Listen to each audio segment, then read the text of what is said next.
Hello, my name is Pat Bose, and welcome to SCAN. Today we have with us Pat Carlesimo, who is the Executive Director of LADACIN. So I'm really pleased to have you with me. So now the question is, so what does LADACIN mean? Right. LADACIN is an acronym that stands for Lifetime Assistance for Developmental and Challenging Individual Needs. A mouthful. Yes. But again, you've been around for a long period of time. I know that your agency was formerly Cerebral palsy of Monmouth and Ocean counties, and I even joined the agency about 34 years ago when we were United Cerebral Palsy of Monmouth and Ocean counties. So about 10 years ago, we looked at our demographics, and only about 40% of the people served had cerebral palsy. And at the same time, we opened a new division in the organization, Early Intervention Services.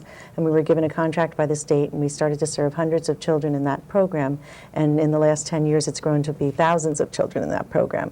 And that program is presented in the natural environment, which is usually in the home. And our therapists and teachers were going out with badges that said cerebral palsy to families whose children had developmental delays or other issues, not necessarily cerebral palsy. So it was a misnomer for the services that we were providing. It didn't match our demographics. So we did go through a marketing focus group, a wonderful process for a name change. And I think we're pretty well known in the community now as LADACIN. But every time I say LADACIN, I say formerly Cerebral Palsy of Monmouth and Ocean counties. Got that. And again, the agency is approximately 60 years old, so they are known and been around for a long period of time. Yes. Before we get into some questions, because we have a variety of things to talk about today, just give me a little more information about the agency and how big you are and how many people you serve and how many people you employ, which is another major issue. Right, you're right. We serve now about 3,000 individuals and families across the two counties, Monmouth and Ocean counties. We have about 11 facilities and 500 staff. And as I said, we start with the early intervention program. That's the 0 to 3-year-olds. We also have a child care program that serves typically developing children and children with special needs in Monmouth County. And then we have two Department of Ed approved school programs, one in Monmouth, one in Ocean. And in those same buildings, we have adult services. We have life skills training and also supported employment and vocational training for adults. We have residential services. We have 7 residences across the gamut, from group homes to apartment complexes to independent living facility. And we also do respite and family support services. So you really service people from birth to... Yeah, almost age 80, I think, is our oldest clients. Okay, and I think that's a major issue, and we'll talk a little more about that later in regards to aging in. The population, all population is living longer, which is good, but also it really creates some issues that need to be addressed and planned for, and especially with this particular population. Absolutely. So besides the so you kind of gave us a background about where you're housed. I can't believe that you have 500 employees. So you're one of the major employers in Monmouth and Ocean County. And probably no one knows how many people you have. I have been to your facility, which is lovely and huge, and so there's a lot of demand for the services that you have, but also it's probably very costly in regards to maintaining and keeping up the level of service. Absolutely. A little bit about budget and funding and who provides you with some resources besides fundraising, which we both have to do. Right, right. We are about 90% state funded, so that's a blessing, and we have about 249 funding sources. So all of those little ones help to make the whole. Excuse me, but with state funding being flat for the last maybe 5 years, and our prices and costs going up, basically it's a cut in funding. So we do a lot with fundraising and special events, and we appeal to grants and foundations whenever we can. Our clients require a complexity of services, comprehensive services that is always a little bit more expensive and more costly than what the state will allow or has available in terms of resources. We do a lot with assistive technology and equipment, and in order to do that, we have to have an array of equipment available for evaluation purposes. We have to have staff who are trained excuse me, and have expertise in that area. So it's costly, but it makes a difference in their lives. It makes a difference in them being able to interact within their environment and their community.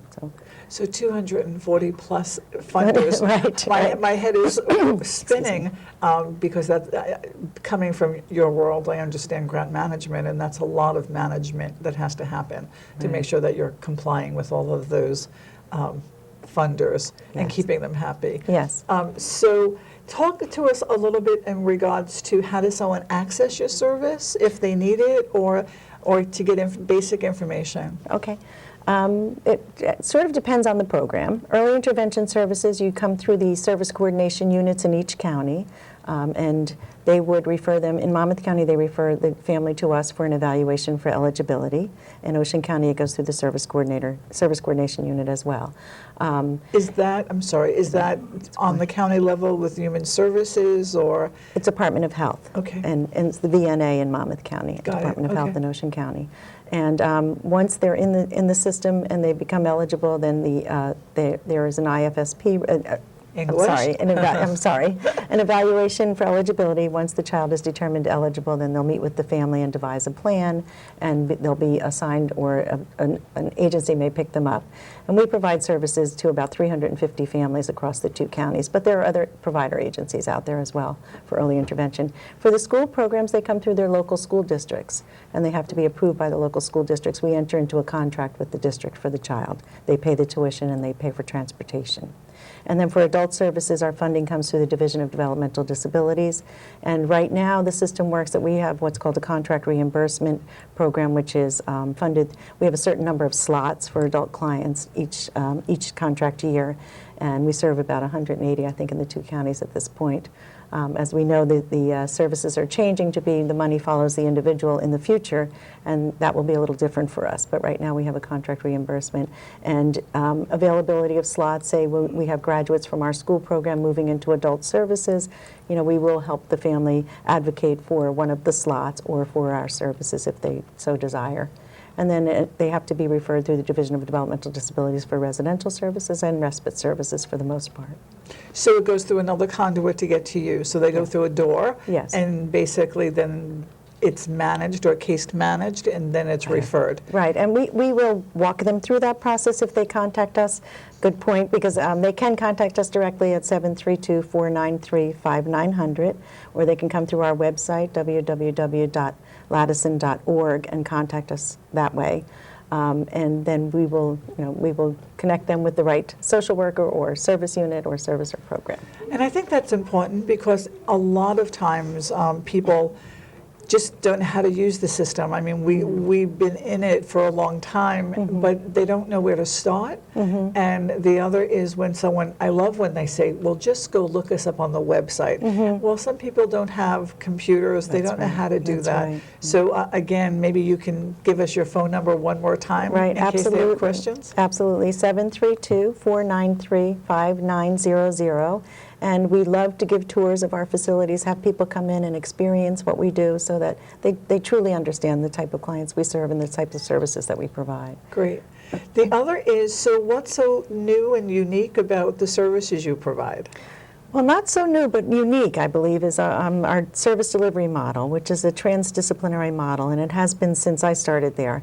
And it's unique in that the professionals and the paraprofessionals work together from the point of intake with the family or the client, from the point of intake through evaluation, through assessment, program planning, reassessment, so that realistically speaking, if you had a child in a classroom and a speech therapist worked with them in a regular ed program, they may be pulled out for a half hour for the therapy. What we like to see is all of our therapists and teachers are in the classroom together. They all know the best way to position the child, to use a communication device or to communicate with the child. And it happens throughout the program day. If they have feeding and swallowing issues, the resources and the professionals are available to train other staff so that all of the good things that happen in a day happen throughout the program day with the support of the team.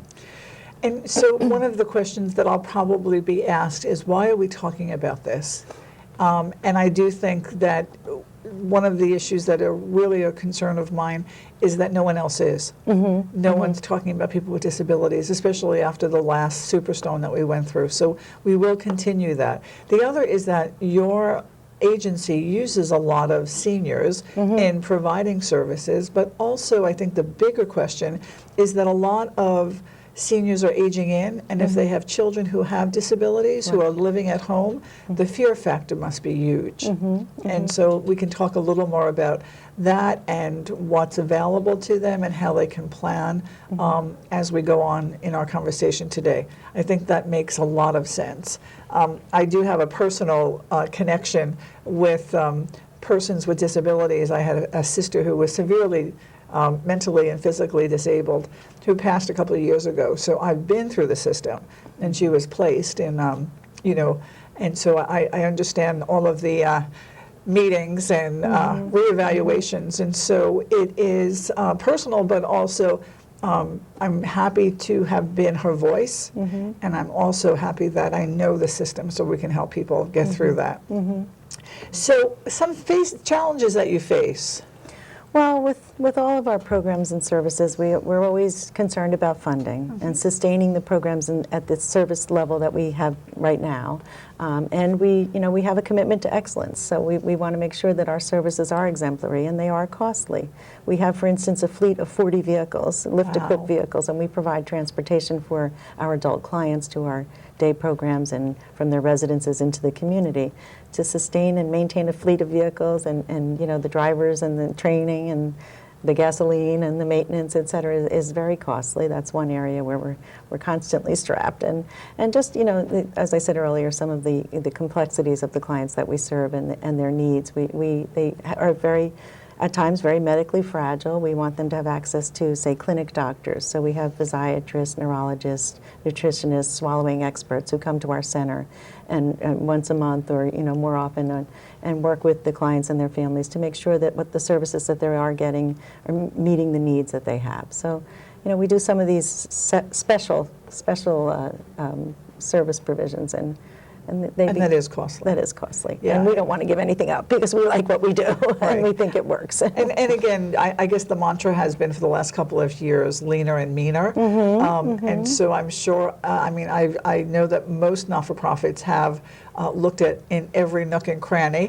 to see where they can save money, probably put everything in the world out to bid so they can get a lower price. But in the same token, it's very expensive to provide this specialized service to a variety of to 3,000 people. So I appreciate that.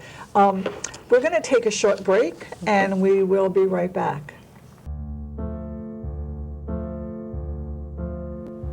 There's a monster in my bathtub.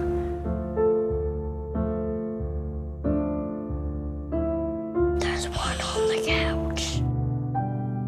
There's a monster on my bed. Keep innocent things from triggering an asthma attack. Please make the monsters go away. Learn how to stop their asthma attacks at noattacks.org. Hello again.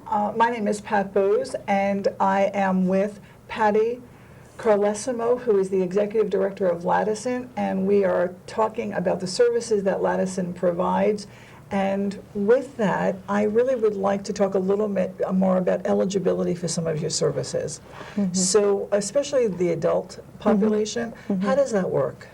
Well, as we had been saying, up to age 21 for most of our clients, it's an entitlement for services through the Department of Education. And once the young adult turns 21, there is no entitlement for adult services. So many families, they have to work through either the Division of Developmental Disabilities or call us directly, and we'll help them walk through the system in order to be referred to for our programs and services.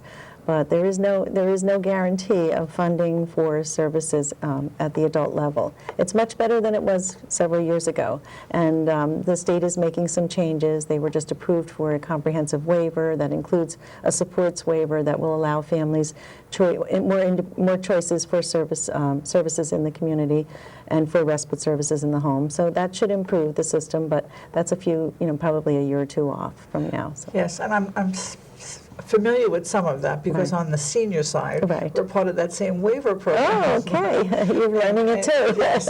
So it's another language. And again, I think that's the complexity, especially when the general public needs these services, to understand where to go and get them, and then understand the language, and then understand the requirements, and how to meet those requirements, and how to stay eligible Right, for all right. of these services. So it's Absolutely. an ongoing walk, so to Well, speak. we've made a commitment to stay, to get the knowledge and stay as informed as possible so that we can be a resource and advocates for our families, because it is a difficult walk and things change fairly dramatically in terms of eligibility, Medicaid, et cetera. So we hope to be that resource that the families will be looking to. And you've been doing that for 60 years, so Hopefully I'm we'll sure continue, that yes. our viewers will be calling you after this particular show.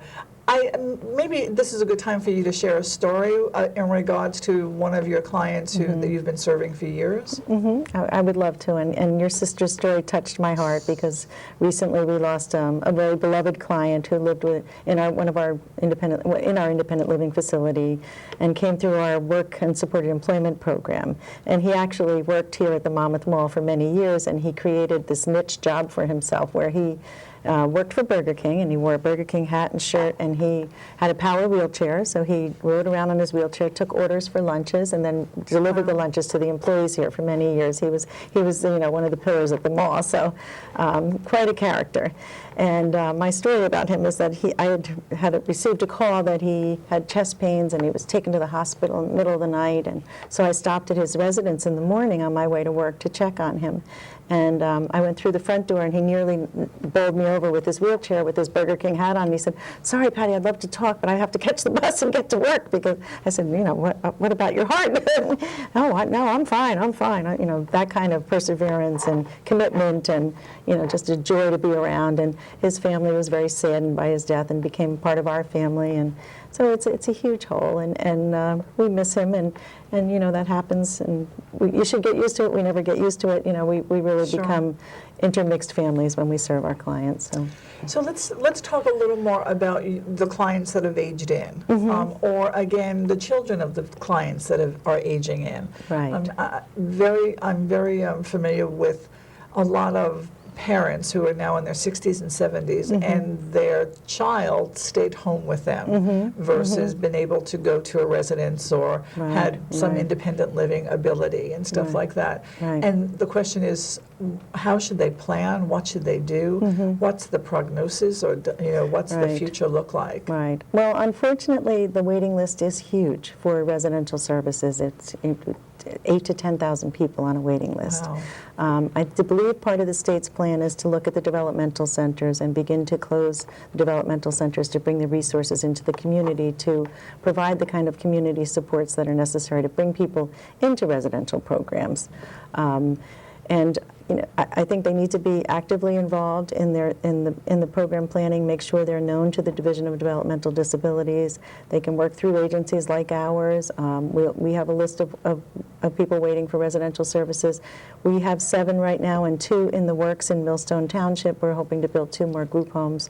We're in a collaborative effort with the Affordable Housing Alliance, actually, and they may be built by June, and we're looking forward to that. But it's a very slow process to develop community housing, and they just have to stay on top of the situation and make sure that they're known. So they should be registered or be on some list right. in regards to potentially being able to place their child if appropriate. Right. And again, financially, it's really a lot of the pre-planning with their own lawyers and accountants and stuff like that. Right. They need to make sure that they, in today's world, they need to make sure that they remain Medicaid eligible. That's huge for our families at this point. And for so again, for services the in the viewers future. that probably don't know what that means, Right. but they need to understand that the assets need to be limited. I think $2,000 or less, Right. and again meet a lot of other criteria. So Right. it's important that they understand the rules of the game. Right. Right. Is there associations or meetings where people can go and find out about the services or the guidelines? The Division of Developmental Disabilities has had transition meetings for some of the families in the counties at the county level, and I'm sure that they're probably posted on their website. I'm not positive about that, but again, we'll try to stay informed. If they want to contact us, we can let them know if we're aware of any regional meetings. We plan to have a parent meeting in the next few months about some of these issues, so we'll let you know. And how did they get in touch with you again? 732-493-5900. And your website is? www.ladacin.org. Okay. So with that said, I really want to bring us to 2012, the end of it, because we were in the superstorm that everyone has been talking about. And I have to tell you that I'm on a long-range recovery group for Monmouth, and I know that you are for Ocean. And Monmouth as well. And Monmouth. And so that means that we'll be involved with this for years to come, because recovery doesn't mean 6 months. It means probably anywhere from 2 to 4 years, so that not only recovering but helping rebuild. So how did the storm affect you? And again, I haven't heard a lot in regards to people with disabilities and what they went through. So maybe you can share some of those stories. Right. We were spared physical damage for the most part, our agency, and very, very lucky to say that, considering we're in Monmouth and Ocean counties and we have facilities quite close to the shore area. There are 7 residential facilities. We serve 80 clients, and several of those needed to evacuate several times throughout the storm. That's with those large lift-equipped vehicles with no gasoline, as you know, staff who are leaving their homes in the middle of the throes of the storm to move people around. So it was an experience for us. Thankfully, we were able to move them from place to place and keep them safe. And ultimately, one group home ended up in a family home. The family was in Florida and said, "Go ahead to our home. We have heat, lights are on, heat's on." So the community was wonderful to us. But we did learn basically that we need to care for our own when there is an emergency like this. That we didn't know of too many accessible evacuation sites. I tried to find out that information. I think for the most part they're looking for one-on-one staffing, which is difficult to do. So I'm learning. The reason I'm involved in the long-term recovery committees is I need to learn as much as I can in terms of resources for people with physical disabilities, and also we want to possibly become a resource for people, during a storm or emergencies or disasters. Whenever we're disaster planning, I shudder, because I think, to have those lives in your care, you need to be ready. And we thought we were very ready. We did get through it. We learned that we need to be able to shelter in place if we can. So that means purchasing generators if we can, that will hook into our system so that we can stay in our group homes, in our apartments for the most part. So we're looking in terms of fundraising dollars and possibly HUD dollars to do that in the next 6 months. So.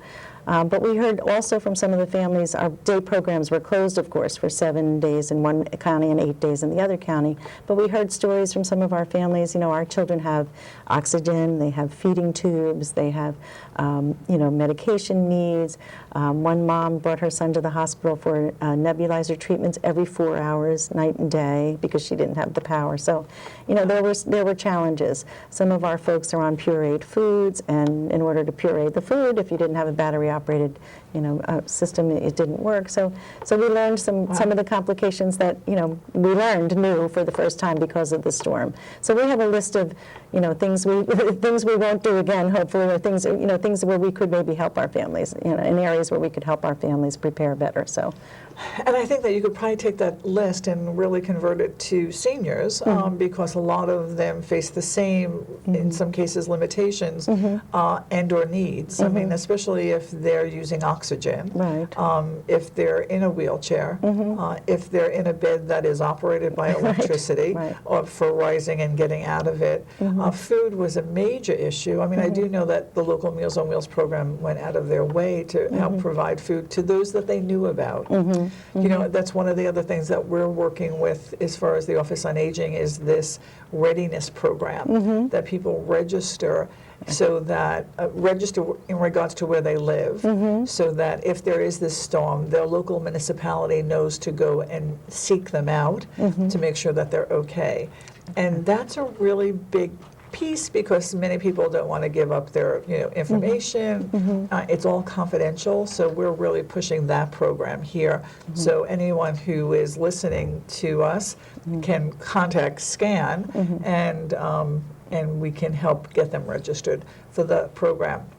So we kind of see this mirror image in regards to stuff that you've experienced and what we've been hearing in the senior citizen world. I've just been very surprised that there's not been a lot of stories about that or press on it. Have you, I mean, did I miss something? No, I agree with you. I'm not hearing as many stories as I thought we would hear. And again, many of our families were spared. We had staff who had issues with housing and being displaced, et cetera. But many of our families were very lucky. It was just a power outage that they were dealing with. But that created these other problems. So, no, but again, that's why I am participating on the long-term recovery committees, because I think we need to be at the table and we need to be speaking on behalf of those people and make sure that they're considered in any of the future planning. I love the idea of the registry. Years ago, there was a registry for people with disabilities to sign and in their municipalities to let them know that they, had a child or an adult with a disability in the home. And I'm not sure how active it is. We're working on learning more about that. Well, we'll give you forms. Okay. It's open to anybody. It's not Okay. just seniors, Seniors, but okay. we're going to senior organizations and senior Perfect. communities to do that. But so we can develop a partnership here, and we'll That's give great. you lots of those forms so that happens. Very good. So with that, I mean, I know that you're sitting down and thinking about presenting to funders the needs, the future needs. I do know that a lot of people have stepped up to the plate in regards to help fundraise. Have you been doing or planning anything specifically in this area that the community needs to know about? In terms of fundraising that's happening. for the Sandy, as a result No, of Sandy for us. yes. We have several major fundraising events each year. Which are. The next one to come up is actually a polar bear plunge. People pay money to jump in the ocean when it's freezing cold. And this came about through a family that we've known for a long time. The uncle was member of our board of trustees and passed away. He had an untimely death. His daughter continues to be in our services, and her cousin initiated this polar bear plunge several years ago. It's been wildly successful. It's March 2nd at Leggett's in Manasquan, on the Manasquan Beach, and we worked with them. They were not quite ready for us. We usually had it this weekend, Martin Luther King weekend, but they were willing to work with us, and that will be on March 2nd. Okay. And then our largest fundraiser is the Rosebud Gala, which is March 9th. The following week, you'll love that as a nonprofit to have two right back to back. So that's March 9th, and that's held at the Sheraton in Eatontown. All of this information is also on our website. And then we also participate in the New Jersey Marathon, and that's May 2nd or 3rd, Okay. I think. Great. And then we have a golf outing in June 17th. So it seems like all of our fundraisers in the next few months, actually. Well, I'm glad that we got you now. Right. No, I really appreciate it, and we're running out of time. I mean, this half hour has flown fast. by. Yes, it has. And I just really want to thank you for what you do and all of your staff, your 500 employees, and in keeping these people, these wonderful people, healthy and secure in the facility that you run. So again, thank you very much, and good luck in your future endeavors. Thank you. It's been a very rewarding career. I love what I do. Thank you very much. I think someone at my friend's school has this thing called autism. My friend's brother's son has autism. My neighbor's son has autism. My son has autism. Autism is getting closer to home. Today, 1 in 110 children is diagnosed with autism. That's a 600% increase in the last 20 years. Learn the signs at autismspeaks.org.